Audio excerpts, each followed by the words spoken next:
C'est qu'avant, on entend les dames. On va essayer de monter le son un petit peu. Ouais.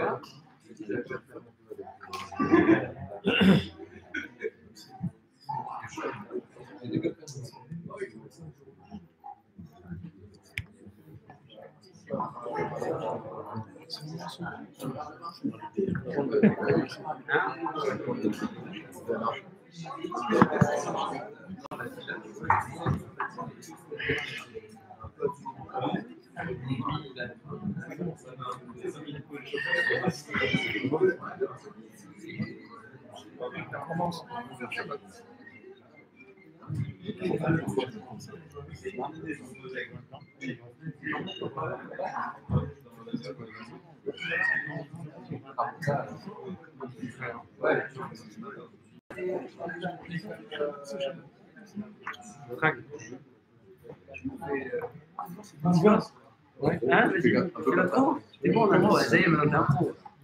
C'est pas le faire moi, je suis. Un peu les bras. S'il vous plaît, mesdames, on va commencer.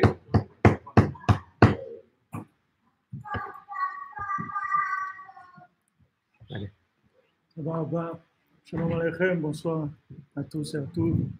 Merci beaucoup à notre ami Yitzhak pour son invitation, sa famille, pour préparer cet événement-là, de pouvoir parler de Rabbi Nachman, Bezrat Hashem, d'essayer de présenter un petit peu sa pensée, son originalité, qu'est-ce qu'il a amené dans le monde, comment ses enseignements sont actuels et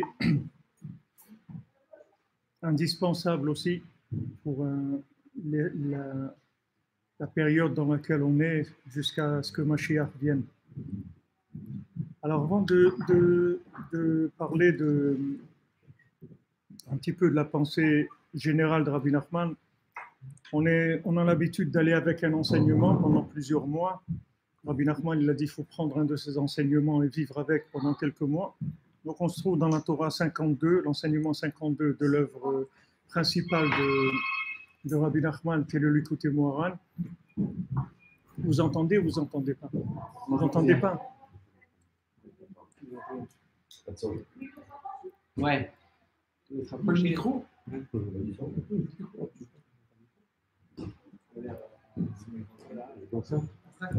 Oui. Quoi? T'as le micro comment? Hein? Comment? T'as le micro?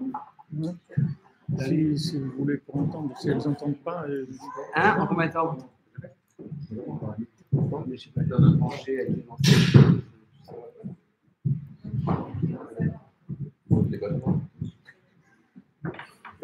sinon, on a tous les hommes de l'autre, les femmes de l'autre, on reste autour de la table. Je me rapproche de moi, je me mets au bout de la table. Ah, voilà, on met ça par là. Hein? Au bout de la table à gauche. Ouais, pas mal là.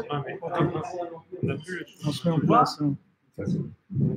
Tu veux qu'on essaye? On n'a plus la chaîne. On n'a plus après l'accès. J'enlève la prise. Non, on n'a plus l'accès. On n'a pas d'accès là, peut-être une prise sur le côté. Attends. Je me mets là-bas là. Non, il va voir le tien micro. Voilà.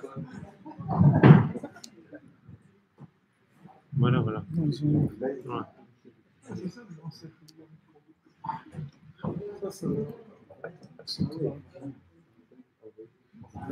Si vous êtes en ligne, il faut couper peut-être.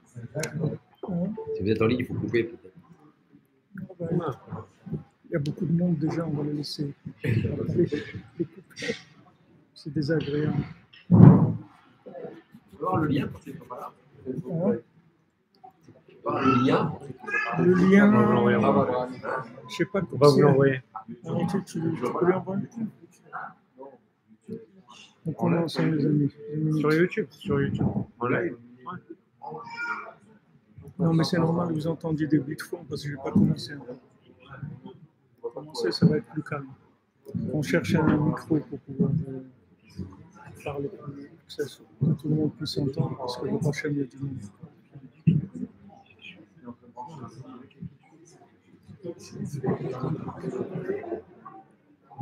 Je te dis, c'est même pas.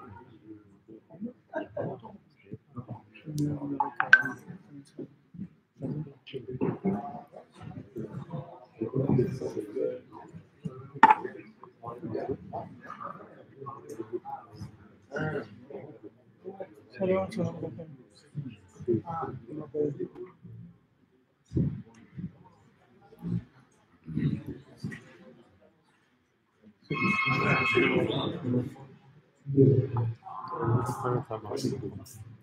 Ça marche. Ça marche. ça marche.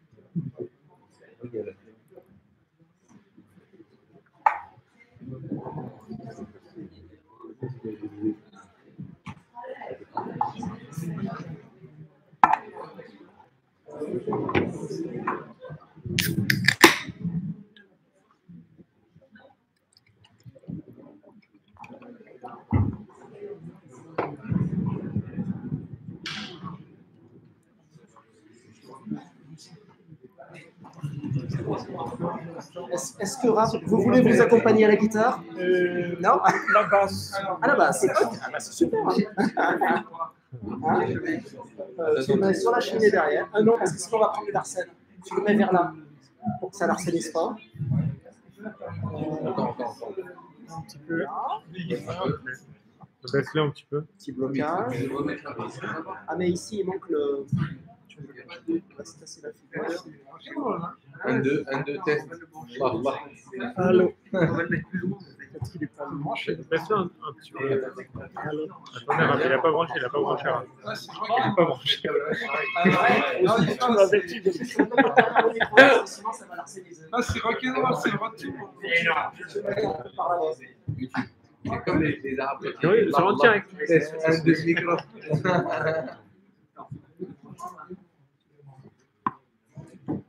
Ça a l'air de... Attendez. J'ai entendu un bruit là. Vous pouvez envoyer là. Ouais, ils vont un peu plus fort. Ils vont un petit peu plus fort. Il faut le laisser plus bas.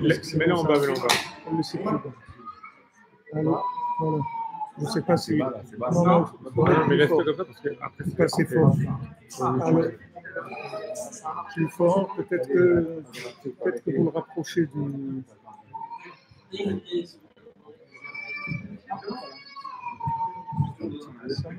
Là, il y a une marche. Serrez-le. Ça marche. Serrez-le parce que Non, mais là, Il faut mettre plus fort. mettez plus fort. Mettez plus fort. Montez le volume. Plus fort. Montez le volume. Alors, Plus fort. Plus fort. voilà. Plus fort, un peu plus Plus fort, fort. encore un peu plus fort. Il faut l'approcher peut-être des dents. Alors, voilà, c'est un peu plus fort. Ah, voilà. Encore. Vous pouvez monter encore un peu. Non, ça c'est juste. Voilà. On y est presque. Je vais plus haut. Non, ça va, c'est bon.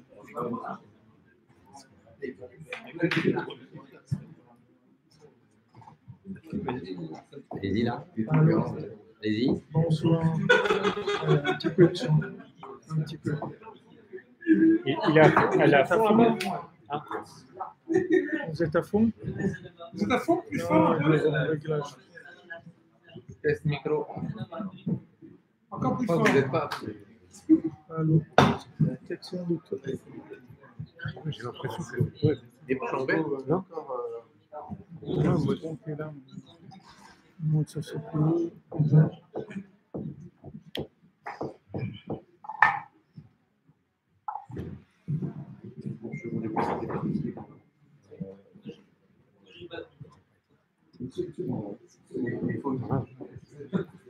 Un petit peu plus fort, ils vont entendre.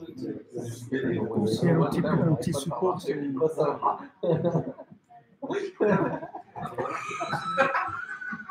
Ah ouais. Alors,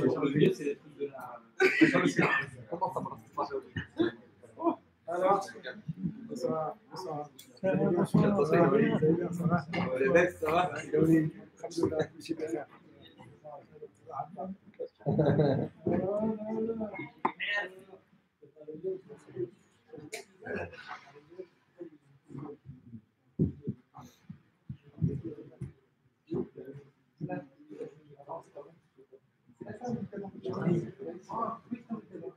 Descendu tout seul. Non, non, attends. Ah, non, c'est vrai qu'on ramène, mais oui, mais je ne peux pas lui faire ça. Allô? Allô? Non, non,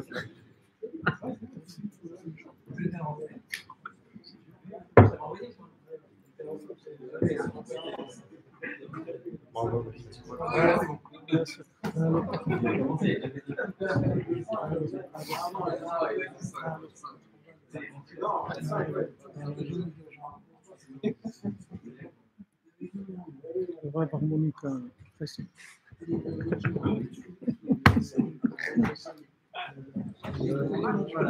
C'est pas, non, ça marche pas. Non, ça marche pas. oui, voilà. Ça marche? Permettez. Ouais. Ah. Bien. Il faut parler maman dans le micro. Allô. Donc, j'ai essayé de parler. Essayez de monter au maximum. Au maximum. Moi, je te dis hier. Essayez de monter le son au maximum. C'est mieux à hauteur. Voilà. Un petit peu plus bas. Voilà.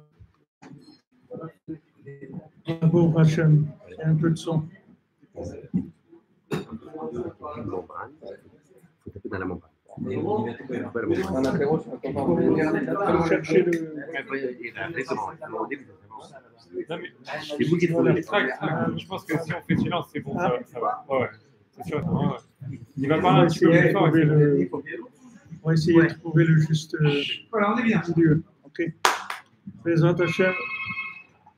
Alors, comme je vous disais tout à l'heure, je remercie Yitzhak et sa famille pour la préparation de cet événement-là. On parle de Bezrat Hachem, on va essayer de présenter un petit peu la parole, la pensée de Rabbi Nachman.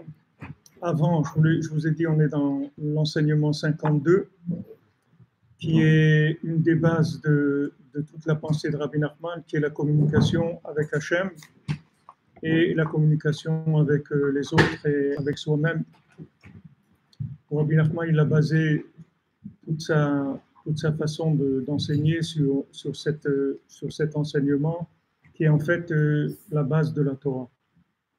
Alors, dans cet enseignement, d'abord, il pose une question philosophique sur le principe de est-ce que la vie est éternelle ou pas? C'est-à-dire, est-ce que ce monde est éternel ou pas? Est-ce que Akadosh Baruch Hu est obligé de maintenir le monde?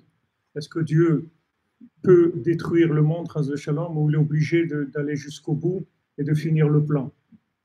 Donc, Rabbi Nachman il dit tant qu'il n'y a pas eu une personne qui a communiqué avec Hachem, alors le monde, c'est uniquement, ça a été une proposition d'un projet. Dès qu'il y a une communication qui s'est établie, le projet est devenu quelque chose d'indispensable. Du moment où Adam Arishon a commencé à parler avec Dieu, donc le monde s'est installé et le monde ne sera plus jamais détruit. Chaque parole qu'il y a eu entre le premier homme et Dieu, même quand ça a été la faute, c'est pas ça qui est le plus important. Le plus important, c'était de rester en communication avec Dieu, puisque après la faute, Akadosh Baruch Hu, il a parlé avec Adam Arishon, il lui a demandé où est-ce que tu te trouves. Rachid dit c'est pour rester en contact avec lui, pour entrer en discussion avec lui. Parce que ce qu'il avait le plus peur de Hachem, c'est que Adam Arishon, le premier homme, voyant qu'il avait fauté, il avait fait une faute qui était quand même assez grande, puisqu'il était tout seul. Il a inversé tout le monde. Et il avait peur qu'en plus, l'homme se fâche avec lui. C'est-à-dire que l'homme va se voir tellement bas, tellement loin, qu'il va se fâcher avec Dieu. Il ne va plus parler avec lui. Et s'il ne parle plus avec lui, alors c'est la fin du monde. Ça, c'est vrai que ça aurait été la fin du monde. Donc c'est Hachem lui-même qui prend l'initiative et qui te demande à Adam Arishon où est-ce que tu es, à Yeka, où tu te trouves. Hachem, il sait très bien où il se trouve Adam Arishon, et Adam Arishon, il sait très bien que Hachem le sait, mais il y a un jeu de parler. Donc déjà là, on voit que ça n'a pas besoin d'être indispensable de parler. Parce que l'information, elle était connue des deux. C'est-à-dire, Dieu il savait que le premier homme a mangé du fruit de la connaissance du bien et du mal. L'homme, il savait très bien que Hachem savait tout. Donc pourquoi parler? C'est-à-dire que c'est pas parler pour faire passer une information ou une connaissance. C'est parler, pour garder le contact. C'est la parole au niveau contact, au niveau lien, pas au niveau transmission de connaissances. Juste la parole pour échanger au niveau de la parole. Donc ça, c'est déjà une notion de base de savoir ça, parce qu'en général, les gens ils pensent qu'on doit parler quand on a quelque chose à dire, mais ce n'est pas obligé. C'est-à-dire, ça ne change même pas grand-chose. C'est-à-dire, le principal, c'est de communiquer. Ce n'est pas nécessaire qu'on ait une information nouvelle à transmettre. Le principal, c'est de communiquer. Si on communique, on est arrivé déjà dans un niveau qui dépasse le côté humain simple qui est pris entre le choix de Esav et de Yaakov, c'est-à-dire qu'il ne sait pas s'il doit agir ou parler, s'il doit prier ou faire. Les gens ils posent souvent cette question, ils disent Emouna, Bitachon, Ishtadlut. Combien dans ma vie je dois agir avec les mains, combien je dois agir avec la prière, combien je dois penser à Hachem, combien je peux déposer sur Hachem mon dossier, combien je dois prendre de responsabilités dans ma vie. Est-ce que je suis responsable? De quoi je suis responsable? Où commence ma responsabilité? Toutes ces questions-là, ce sont des questions que tous les gens ils drainent toute la journée, cette chose-là. Et chacun essaye plus ou moins de s'ajuster par rapport à ces questions en trouvant chacun sa réponse là où il se trouve. Maintenant, ce sont des questions fondamentales et si on n'a pas résolu ces questions-là, de savoir quelle est la part, quelle est ma part dans ce monde, quelle est la part d'Hachem. Alors, comme on l'a dit cette semaine, on voit que Yaakov, il a pris les bénédictions à Esav. Yaakov, il a acheté d'abord le droit d'aînesse à Esav, ensuite il lui a pris les bénédictions. Il s'est arrangé sous l'initiative de sa maman, de Rivka, il a fait un tour comme on dit, il a trompé Yitzhak, il s'est fait passer pour Esav, et il a pris les bénédictions. Ok?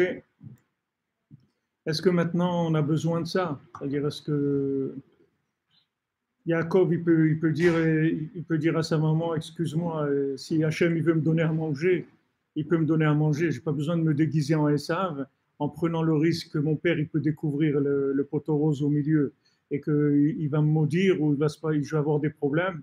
En plus, je vais avoir des problèmes avec mon frère parce que c'est sûr que quand il va se rendre compte de ce qui s'est passé, ça ne va pas être évident. Donc, à partir de ce moment-là, effectivement, Esav, il a commencé à détester Yaakov, il a décidé de le tuer. Donc, c'était une situation qui était vraiment très, très, très compliquée, très embêtante. Pourquoi passer par ça?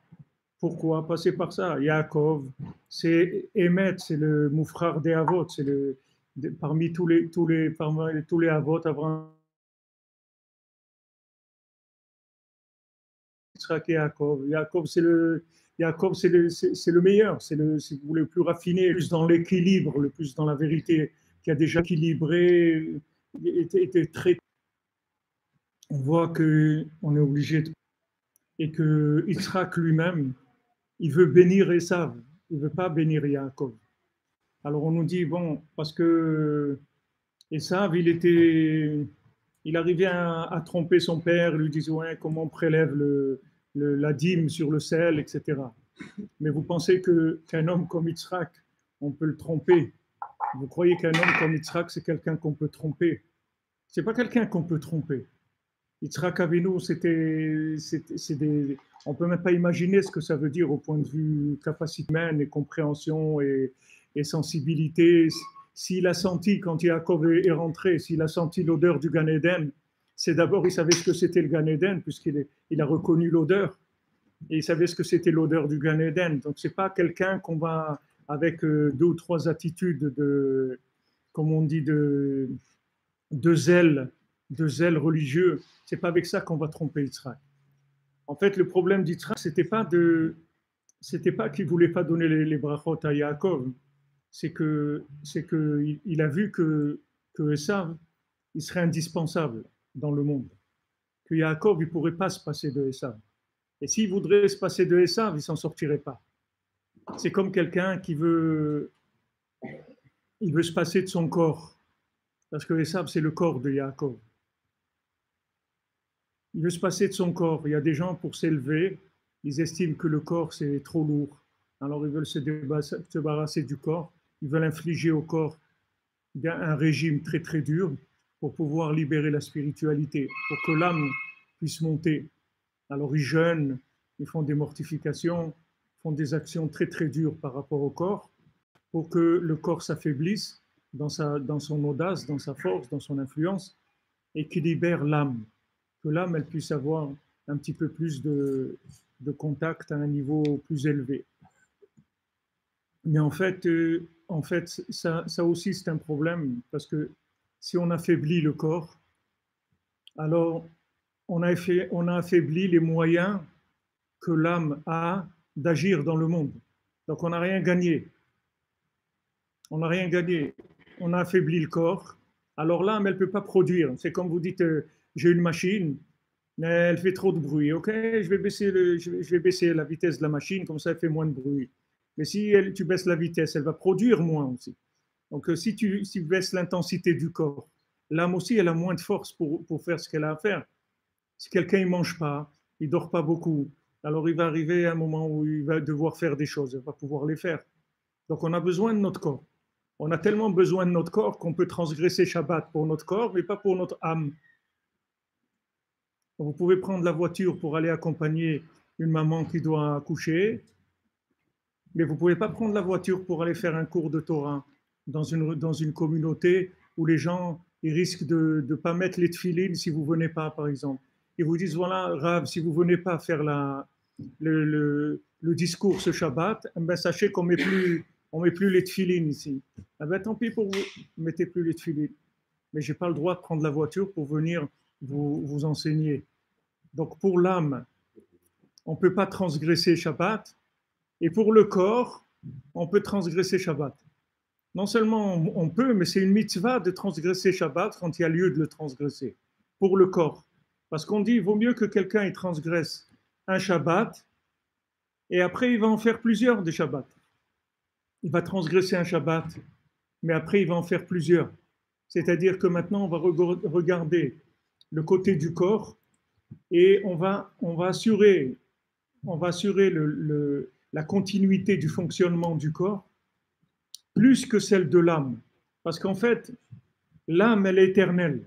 Le corps, il n'est pas éternel. Mais l'âme, elle est éternelle. Le corps, sous la forme qu'il a, il va après passer ce qu'il a passé et l'âme, elle va monter. L'âme, elle est éternelle. Le corps, il n'est pas éternel. Mais le corps, il a quelque chose d'extraordinaire que l'âme n'a pas. C'est qu'il a un niveau de révélation de Dieu que l'âme n'a pas. C'est-à-dire que si l'âme n'inclut pas le corps dans Dieu, l'âme, elle va rester aussi pauvre que ce qu'elle est venue dans ce monde. C'est-à-dire que l'âme est venue dans ce monde pour inclure la vie, tout ce qui est dans ce monde, la nourriture, l'argent, les contacts, l'émotion, tout, inclure tout ça dans Shem. C'est pour ça que l'âme, elle est venue dans ce monde. Donc si maintenant le corps ne fonctionne pas, l'âme, elle n'a plus rien à faire ici. L'âme, elle n'a pas de travail. Parce que l'âme, dans ce monde, c'est une usine de recyclage. C'est une usine qui prend des éléments et qui les connecte à Dieu. Qui prend de la matière, prend une nourriture, fait une bénédiction. Allez, cette nourriture-là, on l'a prise, on l'a inclus dans Dieu. On a révélé Dieu dans cette nourriture. On a révélé Dieu dans notre argent. On a révélé Dieu dans notre maison. On a révélé Dieu dans nos émotions. Dans tout ce qu'on fait, dans nos transports, dans nos déplacements, tout ce qu'on fait, en fait, on connecte les éléments avec Dieu.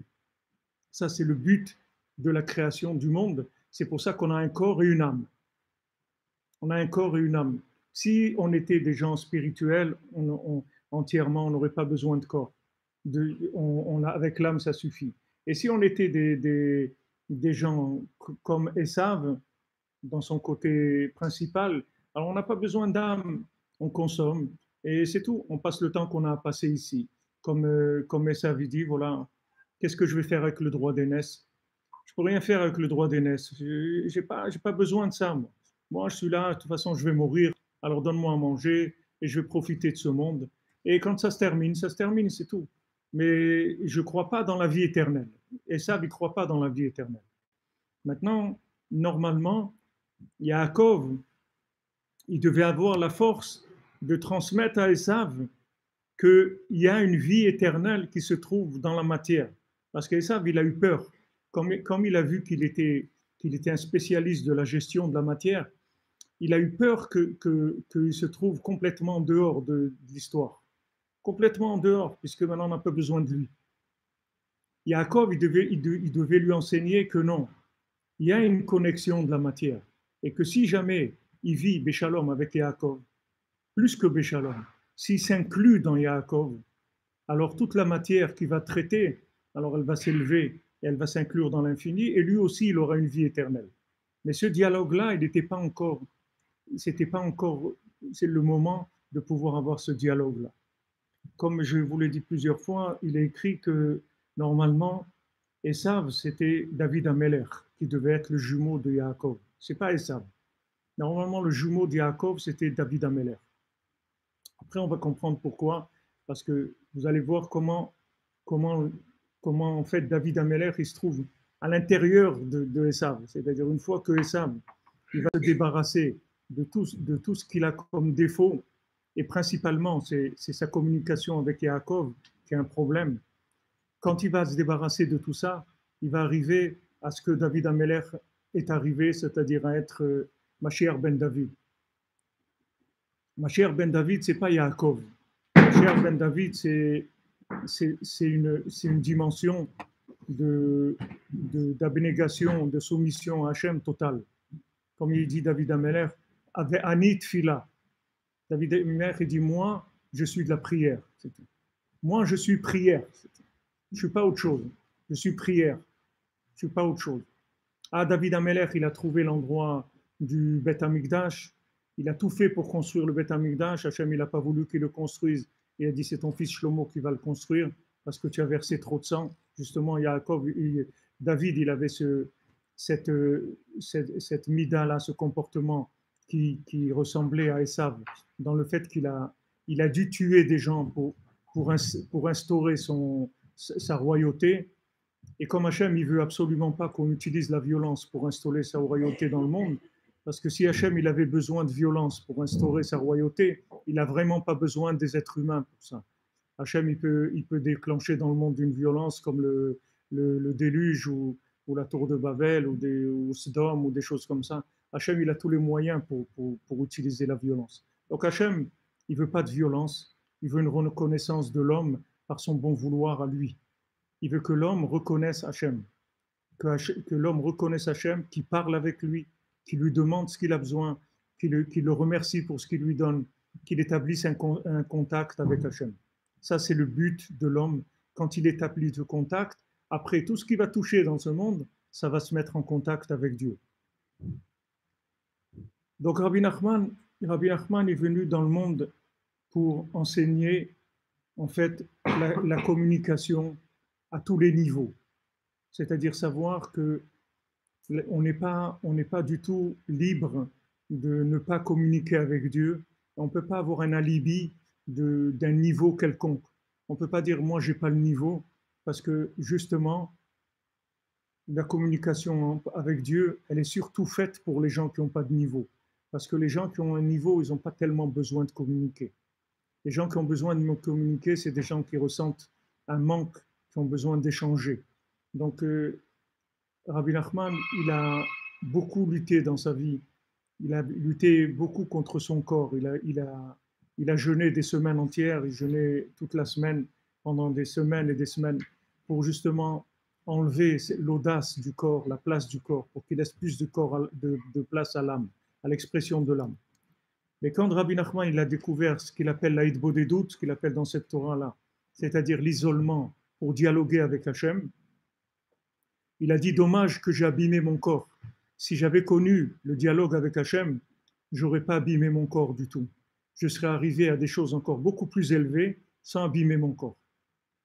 Donc on se trouve dans des générations où il y a une faiblesse dans le pouvoir, dans l'action. Il y a beaucoup de faiblesse, c'est-à-dire les gens se plaignent beaucoup de difficultés à la maison, les enfants pour se lever le matin pour aller à l'école, les gens pour travailler. On fait des semaines de 40 heures, après ça passe à 32 heures, après ça va passer à 24, je sais pas, ça descend tous les jours un petit peu. On essaye de faire plus de repos, plus de loisirs, plus de choses, parce que les gens ils sont de plus en plus faibles. Ils sont de plus en plus faibles. C'est une constatation, il n'y a pas besoin d'être un prophète pour ça. C'est une constatation. On voit que les gens, ils peuvent avoir des grands idéaux, des belles idées, même vouloir faire beaucoup de choses. Et quand ils passent au pouvoir, à l'action, très difficile. Pouvoir très très difficile. Donc, la conclusion de ça, générale, c'est un sentiment d'incapacité, un sentiment de ne pas valoir grand-chose. Et donc, chercher des petites choses à faire, on peut essayer de réussir dans ces petites choses-là. Et voilà, on se construit comme ça, on fait ce qu'on peut, avec le pouvoir qu'on a. Ok, Rabbi Nachman, il amène quelque chose de révolutionnaire. Et bien, j'en ai pris conscience. Je remercie tout le public qu'il y a eu à Paris, toutes ces centaines de gens qui sont venus, parce que c'est eux qui m'ont aidé à comprendre cette chose-là. C'est avec leur échange que j'arrivais à comprendre cette chose-là, comme je ne l'avais jamais comprise auparavant. C'est qu'en fait, on arrive à un moment de faiblesse dans l'humanité, dans le pouvoir. C'est pour arriver à être beaucoup plus fort que l'homme n'a jamais été, en fait. Il va arriver à être beaucoup plus fort que l'homme qu'il n'a jamais été, seulement en communiquant avec Dieu, en échangeant avec des individus qui sont plus forts que lui, en échangeant avec Dieu. C'est-à-dire aujourd'hui, on va avoir, la contradiction qu'on va avoir, c'est qu'on va arriver à des êtres qui sont très faibles dans leur pouvoir, mais qui sont pas faibles dans leur vouloir. Ils sont faibles dans leur pouvoir. Maintenant, il y a une assimilation qui se fait entre le vouloir et le pouvoir. Ça, c'est une intimidation que le Satan y fait dans le monde pour détruire les gens. Il leur dit, puisque tu peux pas, c'est que tu veux pas. Ok, ça c'est complètement faux. C'est un mensonge complètement inventé. D'ailleurs, en français, il y a un mot qui est un peu gênant, qui s'appelle la volonté. C'est-à-dire en hébreu, on dit le ratson. En français, on traduit la volonté. La volonté, c'est pas le ratson. Dans le mot volonté, il y a un petit peu d'action déjà. Nous, on parle de vouloir, pas de volonté. C'est-à-dire au niveau action, zéro. Que du vouloir, c'est tout. Du vouloir. Maintenant, notre épreuve, c'est que nous, on va arriver à un vouloir maximum et Dieu, il va arriver au pouvoir maximum. Quand on va communiquer avec lui, il va nous donner le pouvoir et nous, on va voir le vouloir et ensemble, on va faire quelque chose d'extraordinaire. Parce qu'en fait, la seule chose qui manquait dans la création de l'homme, c'est pas le pouvoir, c'est le vouloir, c'est tout. C'est la seule chose que Dieu ne peut pas faire à notre place. Il ne peut pas vouloir à ma place. Il peut me faire vouloir, s'il veut. Mais s'il me fait vouloir, ça pousse un petit peu. Il ne veut pas me pousser. Il veut que je veuille sans me pousser. Et si maintenant j'arrive au vouloir maximum, alors ce vouloir maximum, je le connecte avec Dieu et j'arrive au pouvoir maximum. Ça, c'est David Améler, c'est Mashiach ben David. C'est le principe de Mashiach ben David. L'homme le plus nul au point de vue pouvoir, c'est-à-dire un homme complètement incapable, rejeté par la société, parce que bien sûr, la société de Esav, les gens qui réussissent pas dans le concret, qui ne sont pas capables, qui n'ont pas la volonté, comme on dit, et qui ne réussissent pas, c'est des gens qui ne valent rien du tout. Ok. Rabbi Nachman, il retourne tout. Il dit, plus tu vas avoir une valeur avec ton énergie personnelle, moins Hachem, il va pouvoir s'introduire dans ta vie. Tu n'as pas besoin de Dieu. Comme je ne sais pas si c'est vrai, mais c'est une blague qu'on raconte. On dit, voilà, quelqu'un il cherche une place de parking, alors il demande à Dieu, s'il te plaît, Hachem, s'il te plaît, j'ai un rendez-vous, et pitié et tout, que je trouve une place de parking. Et avant qu'il finisse de prier, il a trouvé déjà. Il dit, ah non, non, merci mon Dieu, j'ai trouvé. Pas besoin de toi. Donc si on trouve, on n'a pas besoin d'Hachem. Si on est capable, on n'a pas besoin de Dieu. On dit, c'est Dieu qui m'a fait réussir et tout, mais c'est très, très, très, très, très vague, très flou. C'est pas du tout du concret. C'est pas que j'ai demandé à Hachem, j'ai eu un rapport avec lui de dialogue, où j'ai insisté, où j'ai demandé, où j'ai fait une plaidoirie sur ma vie. J'ai dit, s'il te plaît, Hachem, s'il te plaît, laisse-moi rentrer, laisse-moi faire ça. T'en supplie, laisse-moi, c'est ce que je veux faire. Je veux arriver à ça. J'ai insisté, jusqu'à ce qu'Hachem il m'a donné le pouvoir. Celui qui est capable, il n'a pas besoin. Une fois, il y avait deux personnes devant Rabbi Nachman qui voulaient monter en Eretz Israël. Alors, il y en a un qui disait j'espère que j'aurai le mérite un jour de monter en Israël. Et le deuxième, il dit, qu'est-ce que c'est d'avoir le mérite? Tu achètes un billet, tu vas en Israël, c'est tout. Alors, Rabbi Nachman, il a dit, celui qui a dit, j'achète un billet, il n'ira jamais en Israël. Et celui qui a dit qu'il faut avoir le mérite, lui, il ira en Israël. Et ça a été comme ça. Pourquoi celui qui a dit, on achète le billet, il ne va jamais aller en Israël? Parce que Rabbi Nachman, il dit, Israël, c'est que de la émouna et de la prière. Il n'y a pas de muscles, il n'y a pas de biceps pour monter en Israël. Il n'y a personne qui peut dire, moi je suis capable de monter en Israël. Il n'y a personne qui est capable. Il n'y a personne qui est capable. Israël, c'est quelque chose de très, très élevé spirituellement. Il n'y a personne qui peut dire qu'il est au niveau spirituel d'avoir l'accès en Israël. Tous les gens qui sont en Israël, c'est que des mendiants. C'est des gens qui font de la mendicité chez Hachem et qui lui demandent, s'il te plaît, donne-nous Eretz Israël. D'ailleurs, les 400 ans d'esclavage qui nous a été décrété par Hachem, c'est quand Abraham Avinu il a demandé à Hachem, comment je vais savoir que la terre d'Israël m'appartient? Dès qu'il a dit ça, il y a eu une cassure. Hachem lui a dit, tes enfants, ils vont être esclaves 400 ans en Égypte. Et après, ils monteront en Eretz Israël. Pourquoi Hachem il a dit ça? Il a dit maintenant, si tu veux savoir comment on acquiert Eretz Israël, que ça t'appartienne, tu vas passer 400 ans d'exil. C'est-à-dire que tu vas passer dans toutes les formes d'exil qui existent par rapport à tous les éléments qu'il y a sur Terre, que ce soit le minéral, le végétal, l'animal, l'humain, par rapport au feu, à l'eau, à l'air, à la terre, tous ces éléments-là, derrière lesquels il y a le Shem Havaya, le Shem Hashem qui est 4 lettres aussi, tu vas passer par ces éléments-là. Dans tous ces éléments-là, tu vas passer des épreuves dans lesquelles tu vas découvrir Hashem et tu vas découvrir qu'Hachem il se trouve dans tous ces éléments. Une fois que tu auras fait tout ça, alors tu pourras rentrer de droit en Eretz Israël. Mais ça ne s'est pas fait. Jusqu'au bout de 210 ans, on a crié au secours, on ne peut plus.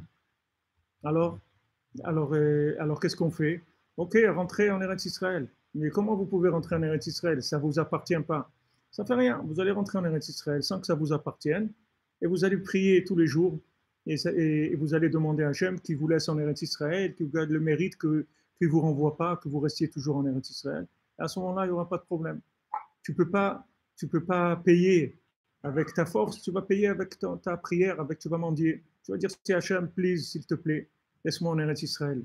Ne me renvoie pas d'Eretz Israël, s'il te plaît. Donc, dès le départ, on voit que dès qu'il y a un principe d'acquisition, ça casse. Ça casse. C'est pour ça que Esav, il est venu à l'encontre de Yaakov Avinu avec combien de gens? Il avait 400 personnes avec lui.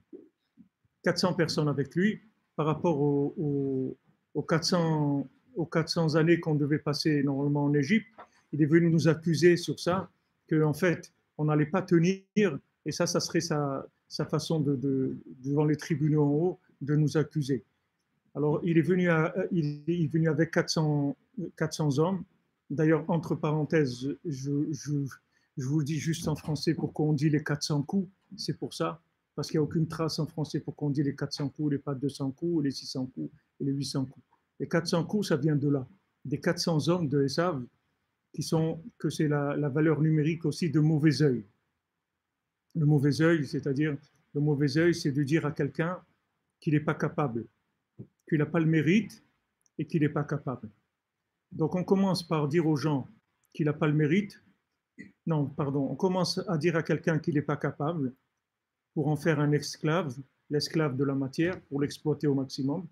Parce que s'il est persuadé qu'il est incapable, il va devoir se vendre à quelqu'un d'autre puisqu'il n'est pas capable. Et une fois qu'il a compris qu'en fait c'est une embrouille cette histoire-là de ne pas être capable, quand vous avez Trump, il a dit ah bon, je sais pas, il a parlé avec Obama, je sais pas exactement ce qu'il lui a dit, mais il y a eu un accrochage, il a dit ben, tu vas voir, je vais être président.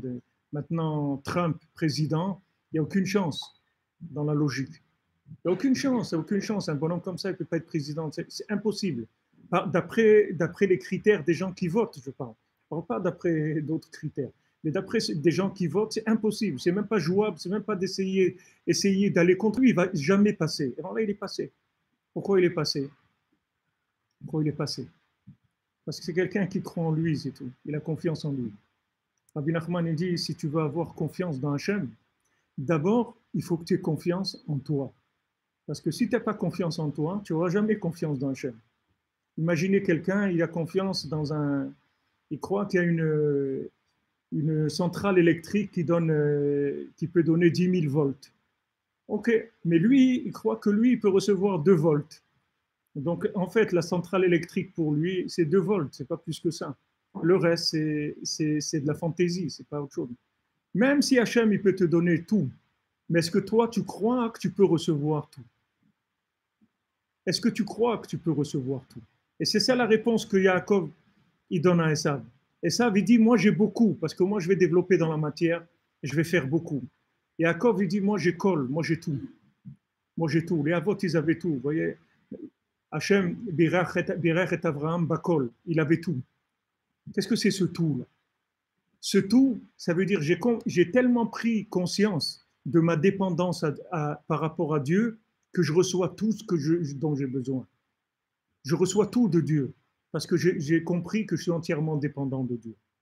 Donc j'ai établi un lien avec lui. C'est l'alliance qu'Hachem a faite avec Abraham Avinu. C'est-à-dire qu'il a créé un lien avec lui pour créer une dépendance effective. C'est-à-dire que je ne peux rien faire, en fait, je ne peux rien faire sans Dieu. Et quand je crois que j'ai fait quelque chose sans Dieu, c'est dommage parce que je suis en train de perdre mon temps. C'est dommage parce que je ne recycle pas. Si je ne connecte pas à Dieu, je ne recycle pas. C'est-à-dire que toutes les choses que j'aurais acquises dans ce monde, ou mangé, ou transformé, ou ressenti, ou vu, ou entendu, ou levé, ou bougé, tout ce que vous voulez. Si je n'ai pas fait une connexion avec Hachem, c'est dommage, ça va s'arrêter le jour où je vais quitter ce monde. Si maintenant j'ai connecté, tout ce que j'ai touché dans ce monde, ça s'inclut dans l'infini. Ça devient infini. Je vous le rapporte souvent. Ce n'est pas tout le monde qui connaît cette chose-là, je suppose. Il y a une halakha dans Shulchan Aruch par rapport à l'Avodah Zara. C'est-à-dire quelqu'un qui a acheté, il a été à une vente publique, il a trouvé une statue d'idolâtrie, de Bouddha ou n'importe quoi. Il a trouvé une statue, il a acheté. C'était une bonne affaire. Il a acheté. OK.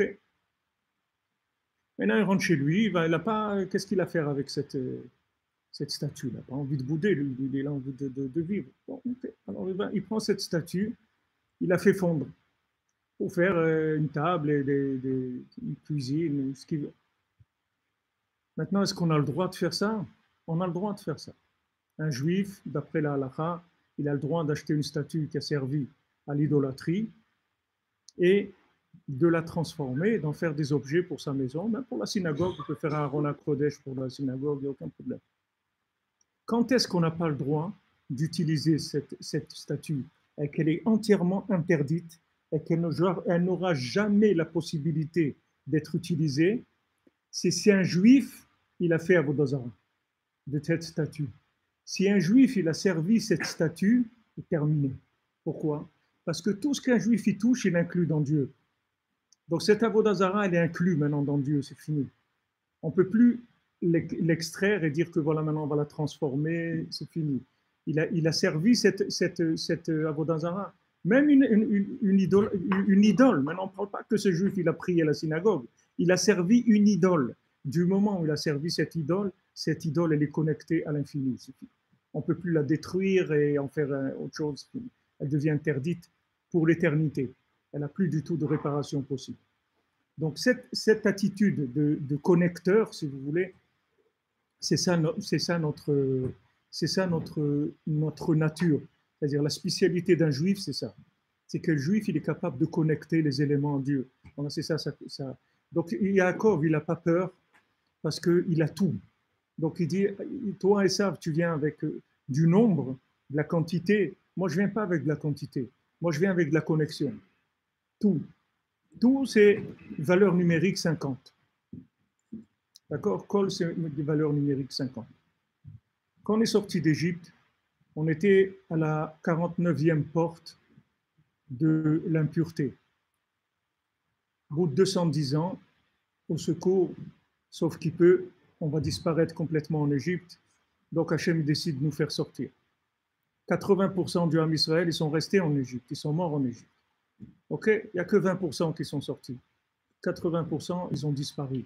C'est-à-dire, on a attendu la limite où si maintenant c'est 20% et ces 20%, ils sont disparus dans le désert. C'est-à-dire, de ceux-là, il y a combien? 5 qui sont rentrés, 4, 5, Caleb Ben Yefouné, Shoah Benoun, il n'y a pas beaucoup qui sont rentrés. Donc, même ces 20%, ils n'ont pas tenu l'épreuve du désert, ils se sont révoltés, etc. Donc, vraiment, ça a tiré à la limite, la plus grande limite possible. Et Hachem, il a dit, bon, si c'est comme ça, si on continue, tout va se finir.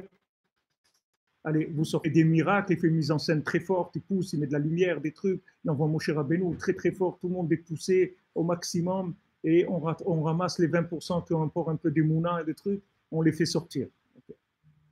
49e porte de la Touma, 40e porte de l'impureté, rien ne va plus, c'est la fin. Maintenant, nous, dans nos générations, on vit dans 50e porte de l'impureté depuis longtemps. C'est-à-dire que nous, l'Égypte pour nous, ça serait de la Gdoucha pour nous. L'Égypte pour nous, ça serait quelque chose de très élevé par rapport à là où on vit.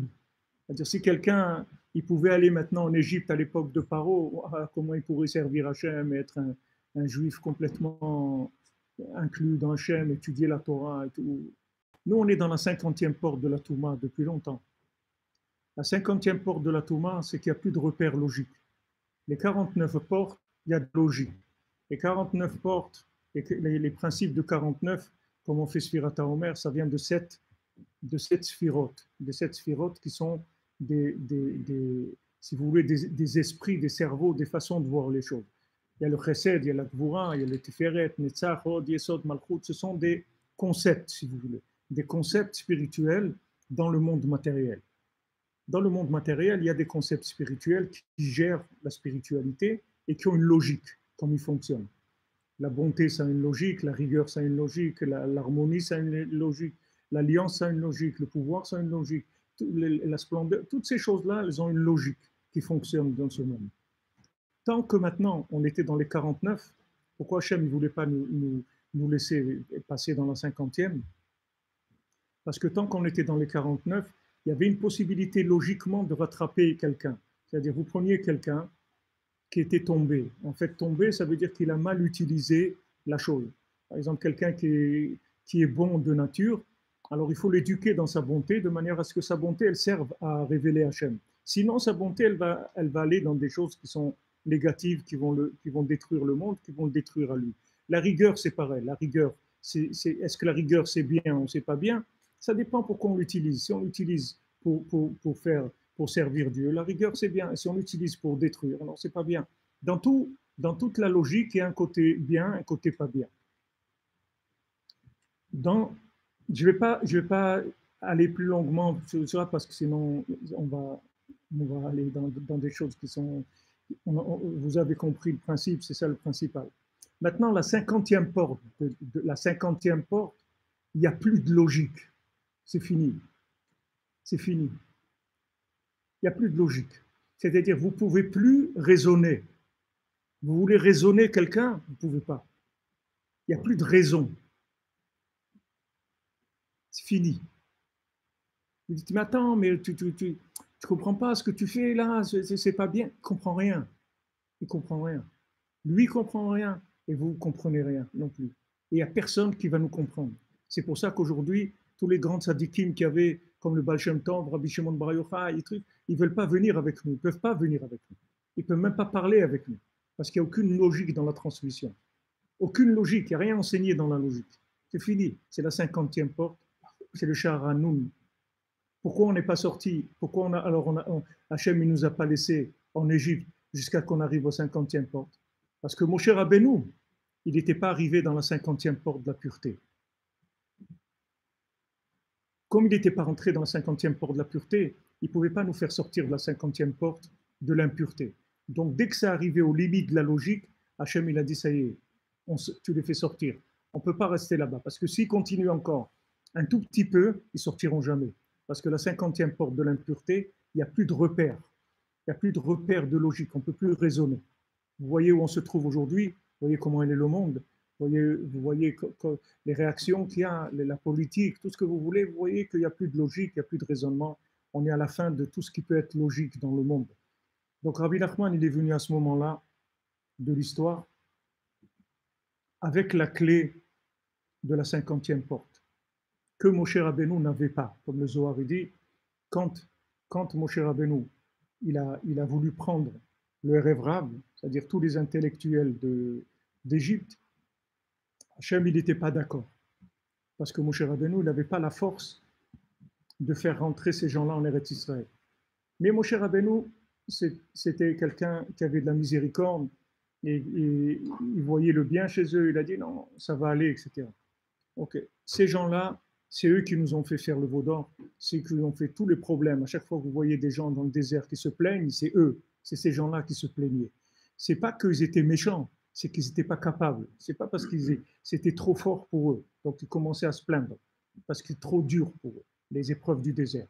Et en se plaignant, ils entraînaient dans le Ham Israël tous les gens qui étaient faibles aussi, ils entraînaient avec eux et ils sont tombés. Donc Hachem, quand il y a eu la faute du veau d'or, Hachem il a dit à Moshe Rabbeinu, Red, descends. Parce qu'Hachem il l'a laissé visiter la 50e porte, mais pas l'acquérir. Il allait dans la 50e porte, Moshe Rabbeinu, personnellement, c'est-à-dire il avait des compréhensions à lui de la 50e porte. Mais ce n'est pas la maîtrise de la 50e porte. Donc il lui a dit, descends. Et c'est pour ça que Moshe Rabbeinu l'a enterré à Har Nevo. Har Nevo, le Zohar dit, Nevo, c'est Bo Nun. Maintenant, tu peux venir dans la 50e porte. Maintenant que tu es décédé, tu peux venir dans la 50e porte. Mon cher Rabbi Nachman, le mot Nachman, c'est Moach Nun. Le mot Nachman. Rabbi Nachman, c'est le cerveau de la 50e porte. C'est-à-dire, Rabbi Nachman, il a amené des outils, comment vivre dans la 50e porte.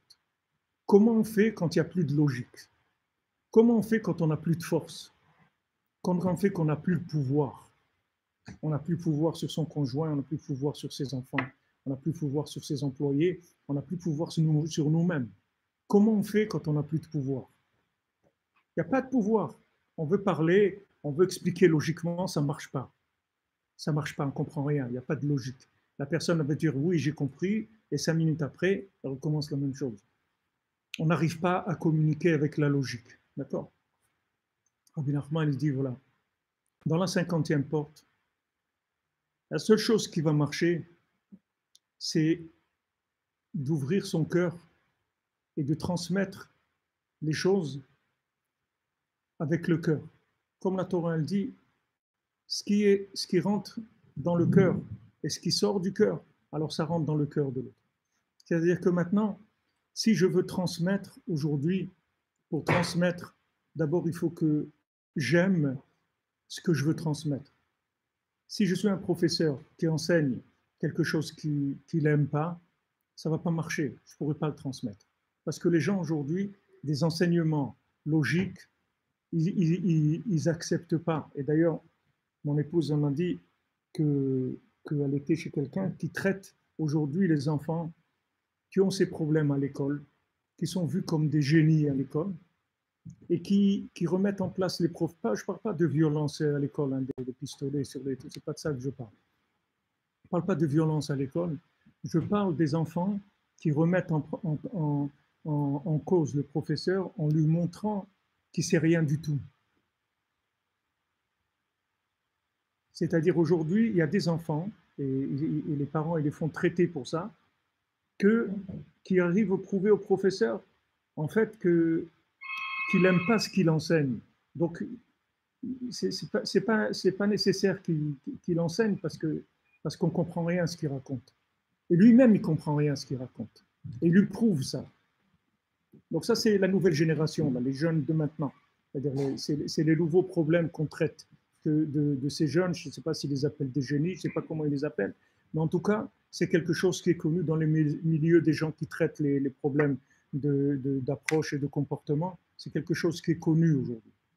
Donc, aujourd'hui, si vous voulez communiquer, vous voulez transmettre quelque chose, il faut deux conditions. Que vous aimiez la chose que vous transmettez et que vous aimiez la personne à qui vous transmettez. Sinon, il n'y a rien à faire, ce n'est pas la peine. Il n'y a rien à faire. Vous allez vous énerver, vous allez dégoûter la personne, vous allez finir par la guerre, c'est tout. Et la guerre, il n'y a plus rien. Il n'y a plus de communication, il n'y a plus d'échange, il n'y a plus rien. Dans la 50e porte, la seule chose qui nous reste, c'est ça. C'est-à-dire que la 50e porte de la Bina, ça veut dire déduire une chose d'une autre. C'est-à-dire la seule chose qui nous reste, c'est ça. C'est que maintenant, par communication, par amour, on va déduire des choses. C'est-à-dire on va comprendre, on va pas comprendre intellectuellement, mais on va déduire que ça, c'est la vérité. Sans la comprendre, sans pouvoir l'expliquer. On ne pourra pas l'expliquer. On va nous demander, mais pourquoi c'est comme ça? Je ne sais pas pourquoi. Mais ce que je peux te dire, c'est que c'est ça, c'est tout. Mais comment c'est ça? Je sais que c'est ça, c'est tout. Mais comment tu sais? Explique-moi, je ne peux pas t'expliquer. Je ne peux pas t'expliquer logiquement que c'est ça, mais c'est ça, c'est tout.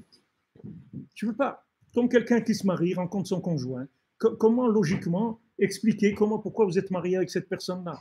Vous ne pouvez pas logiquement expliquer, même si vous dites des caractères où elle est bien, elle est sympa, elle est intelligente, tout ce que vous voulez. Il y en a des milliers de gens comme ça.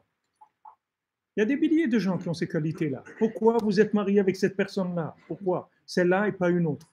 Pourquoi celle-là? Parce que cette personne-là, vous l'aimez profondément. Je ne parle pas maintenant du jeu de l'amour que des gens qui ne sont pas mariés, c'est comme ça qui se parlent. Je parle c'est l'amour, ça veut dire c'est vous-même. C'est vous-même, c'est pour ça que vous l'aimez. C'est la partie de vous-même qui vous manque. C'est pour ça que vous aimez la personne. C'est pour ça que vous avez un flash, que vous êtes illuminé et que vous avancez et vous faites votre vie avec cette personne-là. Ce n'est pas parce que logiquement elle correspond à des critères de ce que vous cherchez dans votre vie. Il peut y avoir aussi quelques critères aussi, mais ce n'est pas ça le principal. Ces critères, ils ne produisent pas cette lumière. Les critères, ils produisent logiquement un accord, on peut dire que c'est un mariage de raison, c'est-à-dire qu'on a raisonné, on a dit, bon, ok, ça correspond, ça va logiquement. Mais un véritable mariage, ce n'est pas ça. C'est une fusion qui est à un autre niveau, comme je vous l'explique souvent. Donc Rabbi Nachman, il est venu dans le monde pour ça, montrer à l'humanité que jusqu'à que Mashiach vienne, il n'y aura que l'imaginaire qui va dominer le monde. C'est la 50e porte. C'est-à-dire tout deviendra imaginaire. Tout. C'est-à-dire toute approche, elle sera imaginaire. Il n'y aura plus d'approche logique, que vous pourriez prouver quelque chose logiquement. Il n'y a plus de philosophes, il n'y a plus de gens qui sont capables d'amener des idées et de les expliquer logiquement. Il n'y a plus de philosophie. Les gens qui aujourd'hui, ce n'est pas des philosophes. Ça peut être des grands philosophes, mais pas des philosophes avec la logique. C'est des philosophes avec de la connexion, pas avec de la logique.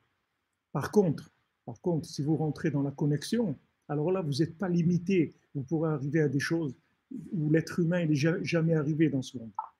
Vous arrivez à une grandeur à laquelle vous ne pouvez même pas imaginer à quoi vous pouvez arriver dans votre vie si vous commencez à rentrer dans la connexion et dans la communication. Pour ça, il faut deux conditions. Il faut que vous ayez confiance en vous. Il faut que vous ayez confiance dans les tzadikim et dans Hachem. Si vous avez cette confiance-là, il n'y a rien dans le monde qui peut vous arrêter. Vous pouvez tout faire. Il n'y a rien. Ce qui vous arrête, c'est votre logique, c'est tout. Ou bien les coups que vous avez reçus, qu'on vous a traité d'incapable, ou bien que vous êtes limité parce que vous êtes arrivé à une certaine réussite, que vous pensez que c'est bien. Alors vous arrêtez. Mais si vous n'avez pas de limite, vous remettez en question votre état dans lequel vous êtes maintenant, il n'y a rien qui peut arrêter votre progression. Votre progression, c'est quand vous arrêtez de croire que vous pouvez aller plus vite. Donc quand vous arrêtez de croire que vous pouvez aller plus vite, ou plus loin surtout, à ce moment-là, ça s'arrête. Mais ça s'arrête faute de participants. Ça ne s'arrête pas faute de présence d'Hachem. Vous l'avez dans toute l'histoire du Ham Israël. Quand Noach il a construit l'arche de Noé, Hachem ne voulait pas détruire le monde. Hachem ne voulait pas amener le déluge. Mais Noach, il n'a pas demandé à Hachem. Il ne lui a pas dit, s'il te plaît, Hachem, arrête, ne fais pas ça. Si Noach, il avait demandé à ça, Hachem, il n'y aurait pas eu de déluge. Le monde, il aurait continué avec ces gens-là. Ça n'aurait rien changé de toute façon. Pourquoi après, il y avait des gens mieux que ça? C'était la même chose. Ça n'a rien changé. Ce n'est pas le déluge qui a changé quoi que ce soit à la qualité de l'être humain. C'était la même chose. Seulement, dans le ciel, il y a des tribunaux qui jugent avec la logique humaine. Et si on va dans la logique, alors il y a des jugements. Si on sort de la logique, il n'y a plus de jugement du tout. Il n'y a plus de jugement. Si la personne ne se comporte pas logiquement, on ne peut pas la juger. On peut juger quelqu'un qui va d'après des raisonnements. Mais comme nos sages disent, derrière Shadam, Rotzel, Molechimoto, le chemin que quelqu'un veut prendre, on l'accompagne dans ce chemin. Bemida, Shadem, Moded, Modedimlo. La mesure que quelqu'un y prend pour lui, alors on mesure pour lui aussi. C'est-à-dire on lui prend la mesure que lui, il a mesurée. Hachem, il n'a pas de mesure, Hachem, il n'a pas de limite. Si Noach, il avait fait une prière, il n'y aurait pas eu le déluge. Si Abraham Avinu l'avait rajouté encore une prière, il n'y aurait pas eu la destruction de Sodome. Tout, à chaque fois, ce qui a manqué, c'est l'intervention humaine. Ce n'est pas d'en haut. D'en haut, il n'y a aucun problème. La miséricorde d'Hachem, elle est totale. Elle est 100%. Ce n'est pas 90 ou 60, c'est 100%. Hachem, il nous aime 100%, il veut tout nous donner. Seulement, nous, on n'a pas confiance en nous. Donc, on ne peut pas prendre. On ne peut pas prendre. On n'a pas confiance en nous, alors on se réfugie dans de la logique, dans des raisonnements. Je vais faire ça et ça et ça, et ça va marcher. Non, je ne vais rien faire. Je vais faire ce que j'ai à faire, mais ce n'est pas moi qui fais, c'est Hachem qui fait. Moi, je ne fais rien du tout. Hachem, il me donne la force de faire. Et à ce moment-là, David Ameller, il peut faire des guerres, il peut construire, il peut faire tout ce qu'il a à faire, mais à aucun moment, il s'imagine que c'est lui qui fait quelque chose. Il tue un lion, il sait que ce n'est pas lui qui tue un lion. Comment un homme il va tuer un lion? Il tue Goliath. Comment un homme il va tuer Goliath? Goliath, il pouvait écraser David Ameller, il ne mesurait même pas 1 centimètre à côté de Goliath. C'est rien du tout. Comment il peut se battre contre Goliath? Parce que ce n'est pas lui qui se bat contre Goliath. C'est Hachem qui se bat contre Goliath, à travers David Ameller. Et c'est ça qu'Hachem il veut. Hachem il veut qu'on lui laisse la place dans ce monde. Que notre vie, ça soit de lui laisser la place pour agir à travers nous. Même quand on veut prier, on dit Hachem Sefatai Tiftar, Hachem ouvre mes lèvres, ou fi agit telatecha, et ma bouche elle va dire ta louange. Le Zohar il dit ouvre ta bouche, donne ta bouche, qu'Hachem puisse prier dans ta bouche. Laisse Hachem prier dans ta bouche. Vous croyez que la prière, c'est une logique, on a des idées, on commence à dire des trucs et lire des textes. Hachem, il veut prier dans ma bouche. Hachem, il veut que je lui prête ma bouche pour prier dans ma bouche. Parce qu'Hachem, il peut prier seul. Il faut être dans ce monde pour prier. Hachem, il veut se prier lui-même à travers moi. Et une fois qu'on sera arrivé à ça, le monde sera réparé. C'est ça Mashiach, c'est pas autre chose. Mashiach, c'est la prise de conscience de l'incapacité dans la logique et dans le pouvoir personnel, et c'est la certitude dans le pouvoir total d'Hachem. Une fois qu'on a touché ces deux idées-là, dans l'individu, c'est sa délivrance. Il est délivré, c'est fini. Après, il va, c'est tout. Il avance, c'est tout. C'est tout. Qu'est-ce qu'il dit Hachem à Abraham Avinu? Et Talech Lefanaï, marche devant moi, et Yetamim, sois entier avec moi, c'est tout. Sois entièrement avec moi, avance devant moi, c'est tout. C'est tout ce que je te demande. Sors de là, de ta maison, de ça, c'est-à-dire sors de toutes ces idées, de toute ta logique, sors de tout ça, jette tout ça. Avance, je suis avec toi. avance, je suis avec toi. Et on va être amené à ça. Hachem, il va amener toute l'humanité à ça. Seulement ceux qui auront commencé, c'est eux qui vont être les plus avantagés, parce qu'il y aura de moins en moins de mérite à cette chose-là, puisqu'elle deviendra de plus en plus évidente et obligatoire. C'est-à-dire tout le monde n'aura plus que ce choix-là. C'est-à-dire quand les gens ils n'arrivent plus par la logique, alors ils viennent par la prière. Quand ils ont essayé tous les moyens, comme je vous dis tout à l'heure, alors il a essayé de se garer, maintenant il n'a pas trouvé, alors il demande à Hachem. Mais il ne peut pas imaginer qu'il a trouvé parce que Hachem il lui a donné la force de trouver. Ça, il ne peut pas imaginer ça. Ça, il dit d'abord, je me débrouille. Et après, si j'arrive pas, alors je fais intervenir Hachem. Mais Hachem, il veut intervenir dans ta vie. Pas quand tu n'arrives pas. Surtout quand tu arrives. Hachem, vous croyez qu'Hachem, il attend qu'on vienne prier quand il y a des malades, où il y a du terrorisme, où il y a des attentats, où on a la pauvreté, vous croyez que Hachem, c'est que ça qu'il aime. Hachem, il ne veut pas participer à nos joies, à notre réussite. Non, quand je réussis, c'est moi. Quand j'échoue, c'est Hachem qui a voulu. Quand j'ai réussi, c'est moi qui ai réussi. Et je me débrouille, je sais, j'ai une tête, j'ai fait des études, je connais bien les affaires et tout, je suis bien débrouillé. Mais quand il y a un échec, c'est Hachem, il a voulu comme ça, il me suis fait attraper, il me suis fait avoir. Les échecs, on n'a pas de problème pour les mettre sur Hachem. Et les réussites, c'est nous qui avons réussi. Mais Hachem, il ne veut pas ça. Hachem, il veut que la réussite aussi, on dise que c'est lui. Pourquoi que l'échec? La réussite aussi, c'est lui qui a donné. Ce n'est pas que quand on n'a pas échoué. Donc, je vais m'arrêter là parce que c'est-à-dire pour tous ces éléments dont je vous ai parlé, il faut des heures à développer, mais vous ressentez, chacune ressent que c'est dans le monde dans lequel on est en train de vivre aujourd'hui, et que Bekitsour, c'est-à-dire ce que je vous donnais comme conseil de Rabbi Nachman, qui va d'émettre, si vous faites ça, vous allez avoir une autre vie complètement. C'est-à-dire, vivez connecté, c'est tout. Ne vivez pas déconnecté. Vivez connecté avec Dieu, vivez connecté avec les gens que vous aimez, passez du temps avec eux, parlez avec eux de manière à vous inclure les uns dans les autres pour échanger, pour avoir les uns la force de l'autre. On peut échanger, je vous ai expliqué, un maître, c'est ça à quoi il sert. Quand j'ai un maître, en fait, je deviens le maître en échangeant avec lui. Je reste un élève, mais un élève maître. Yoshua Benoun, il est un élève qui est le plus bas des élèves par rapport aux autres qui ont parlé contre Eretz Israël, qui ont été les explorateurs. Yoshua Benoun, c'est le plus bas des élèves. Et c'est lui qui fait rentrer le peuple en Israël. Lui, il fait ce que le maître ne peut pas faire, lui, il va le faire. Comment? Il s'est inclus dans le maître. Ce système-là de communication, c'est un système d'inclusion. Ça commence qu'à la 50e porte. Avant la 50e porte, on ne peut pas parler de ça. Parce que les gens, ils fonctionnent avec de la logique. Donc chacun, il a ses positions, il dit, bon, explique-moi. Non, maintenant, on ne va pas t'expliquer. Tu vas devenir la chose. On ne va pas t'expliquer. Tu vas devenir cette chose-là. C'est-à-dire, je vais communiquer avec toi, tu vas devenir la chose. Ce n'est pas que je vais te l'expliquer. Ça ne va pas être quelque chose de logique et d'intellectuel. C'est que tu vas devenir la chose. C'est ça la Torah, c'est devenir la chose. Aimer quelqu'un, c'est devenir l'autre. C'est pas je suis là, on change, je te donne, tu me donnes. C'est pas ça. C'est devenir l'autre. Et que l'autre, il devienne moi. C'est ça, aimer. Et c'est comme ça qu'on va devenir la neshama qu'on a en nous, l'âme qui est la partie d'Hachem. En fait, on va devenir Hachem dans le monde. C'est-à-dire, chacun, il va devenir Hachem dans le monde. Chacun, vous allez voir que c'est une partie d'Hachem, parce qu'il va s'inclure dans Hachem. Et à ce moment-là, Hachem, il pourra être dans le monde, et l'homme, il pourra être dans Hachem. Quand on va arriver à la fin, et on est très proche de la fin, parce que toute la façon qu'on a de vivre aujourd'hui, elle amène à ça.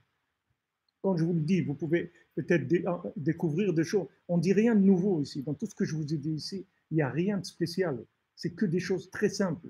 Il n'y a aucune révolution intellectuelle, psychologique, physiologique, de rien du tout. Ce sont des choses très simples que tout le monde connaît. Seulement, on est dans un exil qui est très très fort. Et cet exil très très fort, c'est lui qui va nous emmener à la réussite. Cet exil de la logique qui va nous emmener à la réussite de la communication. C'est-à-dire aujourd'hui, vous avez la communication, tout ce que vous avez besoin, vous downloadez chez Hachem. Quand vous downloadez la Bible dans Google, quand vous avez besoin de quelque chose, vous downloadez chez Hachem. Ne cherchez pas. Aujourd'hui, qui est-ce qui va se prendre la tête à chercher quelque chose? Quelqu'un qui tape dans Google, il trouve des milliers de réponses à toutes les choses pratiques. Je vais à un magasin, il va commencer à tourner dans la rue. Où est-ce qu'il y a un magasin à côté? Où est-ce qu'il y a une pharmacie à côté? Où est-ce qu'il y a ça? Où est-ce qu'on peut trouver? Tout ça de ce download. Il y a plus de, on utilise, parce qu'on n'a plus de tête aussi. C'est pour ça que c'est comme ça. Parce que les gens, ils n'ont plus de tête aussi. Hachem, il a fait ça. On travaille par téléchargement. Sachez que tout ce que vous avez besoin, vous pouvez le télécharger chez Hachem. Vous pouvez télécharger chez les tzadikim. Vous pouvez télécharger chez vos prochains, les personnes avec qui vous êtes en rapport. C'est tout ce que je veux vous dire comme message. Si vous essayez cette méthode, essayez, vous allez voir que votre vie, elle va changer complètement. Vous allez devenir complètement quelqu'un d'autre. Vous êtes libéré de beaucoup de choses. Vous allez voir grand, vous allez voir beau, vous allez être heureux, vous allez avoir de la vitalité, vous allez vivre. Vous allez vivre. Les tzadikim, ils sont là. Tous les tzadikim, ils sont avec nous. Les tzadikim ne nous ont jamais quittés. Tous les tzadikim, ils attendent que de nous donner. Ils font que ça. Qu'est-ce que c'est le travail des tzadikim en haut? Vous croyez qu'ils sont en train de voir une image, que quelqu'un voit quelqu'un étudier, en train de regarder de la lumière? Les tzadikim, ils sont chez Hachem toute la journée en train d'essayer d'obtenir des choses pour nous. Seulement, il faut qu'on y croit. Si on y croit, quoi, comment vous voulez qu'il nous donne? Si on croit que le tzadik, il a la force de nous le donner, il nous le donne. Je vous raconte toujours, ma grand-mère, elle est à Shalom, elle allait chez Rabbi Amram Ben Diwan, elle amène son fils là-bas, il est malade. Elle dit, Rabbi, moi je suis là, tant que mon fils il n'est pas guéri, je ne pars pas. C'est tout. Donc elle était là-bas, elle est restée 3 mois, son fils il a guéri, elle est partie. Elle aurait pu rester 3 jours, elle peut rester 3 ans. Mais elle sait que lui, il a la possibilité d'obtenir la solution. Ça, elle en est sûre. Pourquoi elle est sûre? Parce qu'elle n'a pas de moyens, c'est tout. Parce que si elle pouvait s'arranger à trouver une part de parking, elle aurait trouvé sa place de parking. Mais il n'y a pas de place de parking. Il n'y en a plus. Tout est pris. Elle le sait. Donc elle a besoin d'intervenants. Elle a besoin des tzadikim, elle a besoin d'Hachem. Mais avant tout, d'être sûr que ma prière, elle est reçue. Que je suis quelqu'un de capable, de valable, que Hachem, il m'aime. Et comme il dit Rabbi Nachman, si tu es vivant, c'est qu'Hachem, il t'aime. Parce que les gens qui ne l'aiment pas, ils les enlèvent. Si tu es vivant, c'est que Hachem, il t'aime. Ouais, mais je vois, je fais des bêtises et tout, tu vois rien, tu sais rien, tu comprends rien. Toi, tu es vivant, Hachem, il t'aime, et il veut te donner tout ce qu'il y a de meilleur au monde. Seulement, il veut que tu ouvres ta bouche. Il veut que tu te lâches en lui, que tu aies confiance en lui, et que tu vives, que ta vie, ça soit une confiance dans Hachem. Hachem, il est là tout le temps. Je vous raconte, regarde, ma femme, elle peut vous dire, vendredi, je parlais avec ma femme au marché, je ne sais pas de quoi on parlait, d'un coup, je lui ai dit, tu sais, regarde comment c'est avec Rabbi Nachman. C'est que des fois, on a l'impression d'être quelqu'un très grand, et des moments, on a l'impression d'être rien, mais vraiment d'être incapable de faire quoi que ce soit, d'avoir aucune valeur, rien. On passe par des hauts et des bas comme ça. Je parle avec ma femme comme ça. Il y a 2 personnes qui s'arrêtent. Ah, Rabbi Fra, je dis, oui, shalom. Alors il y a un qui me dit, je dis, vous êtes qui? Il me dit, je suis rien. Je dis, tu tombes bien parce que moi aussi. Je veux dire, alors tous les deux, on est 2 mois, on va faire un plus ensemble, c'est bien.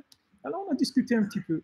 Et l'autre qui avait avec lui, alors il lui dit, tu connais, c'est Rabbi Fra? Il dit, comment si je connais? Mais c'est Rabbi Fra, c'est vous qui m'avez fait faire tchouva. J'ai fait tchouva avec les vidéos sur Internet. C'est ça qui m'a fait faire tchouva, etc. Tout de suite, Hachem, tout de suite, il vous donne la réponse. Tout de suite, même pas 2 minutes, vous attendez. Même pas 2 minutes. Tout de suite, vous avez la réponse. Seulement, il faut connecter. C'est tout. Il faut connecter. Si vous êtes connecté, le réseau, il vous couvre complètement. Le réseau, il vous couvre, comme le GPS, comme les réseaux, comme tous ces outils qu'on a, ils sont faits que pour nous éduquer, que Hachem, il est là avec nous. Vous croyez qu'un GPS, qui est un satellite, qu'est-ce que c'est par rapport à Hachem? Vous croyez qu'un GPS, il peut vous dire tourne à droite et à gauche, et Hachem, il ne peut pas diriger notre vie. Hachem, il ne peut pas vous montrer, vous présenter les gens qu'il faut, vous montrer le chemin qu'il faut, faire ce qu'il y a à faire. Seulement, il veut que juste, on ouvre le réseau, on parle avec lui. On prend un petit moment, 5 minutes, 10 minutes, un quart d'heure, on parle avec lui. On dit d'abord, mon Dieu, je te remercie pour ce que tu me donnes. Je te remercie pour ma vie, je te remercie pour tout ce que tu m'as donné. Et voilà, aide-moi, j'ai besoin de ça. Je veux que ça vienne de toi. Je veux que ça vienne de toi. Je ne veux pas me débrouiller tout seul. Je ne veux pas. Je veux que ça vienne de toi. Ce n'est pas que je ne vais rien faire. Je vais tout faire. Je vais travailler, je vais tout faire ce qu'il y a à faire. Mais seulement ça vient d'Hachem. Ça ne vient pas de moi. Je le sais, je le vis. Et comment je vais m'en rendre compte? C'est dans la façon dont je le fais. Si quand je le fais avec de l'aïmouna, je suis droit, honnête, je ne travaille pas 14 heures par jour, je fais juste ce qu'il y a à faire et je sais qu'Hachem, avec ça, il me donne la bénédiction. Alors ça veut dire que je suis branché. Si maintenant je crois qu'il faut que j'attise la machine pour que ça marche, alors ça veut dire que je ne suis pas branché. Et pour finir, je vous raconte une anecdote que je raconte tout le temps. Il y a un monsieur qui rentre de la synagogue vendredi soir, il trouve un portefeuille bien rempli et il commence à se dire, est-ce qu'Alpi Halacha, d'après l'Halacha, j'ai le droit de... Un petit tour, je vais porter de côté, avec mon pied, je vais pousser le portefeuille dans un petit arbuste, un buisson, je viendrai le chercher après Shabbat, etc. Après, il s'arrête, il dit, regarde, Hachem, si tu veux me donner de l'argent, donne-moi clair, pas des trucs comme ça. Et il est parti, c'est tout, là, ici. Vous comprenez? Parce que c'est à lui, il sait que c'est à lui. Hachem, il va lui donner ça. C'est Hachem qui a décidé maintenant de lui donner. Donc maintenant, la façon de le donner, c'est le problème d'Hachem, c'est pas le mien. Pourquoi ça doit me venir comme ça, que le Shabbat, je dois commencer à réfléchir si je vais faire... J'ai pas besoin de ça. Tu veux me les donner, donne-les-moi, c'est tout. Mais bien, normal, pas besoin de ça.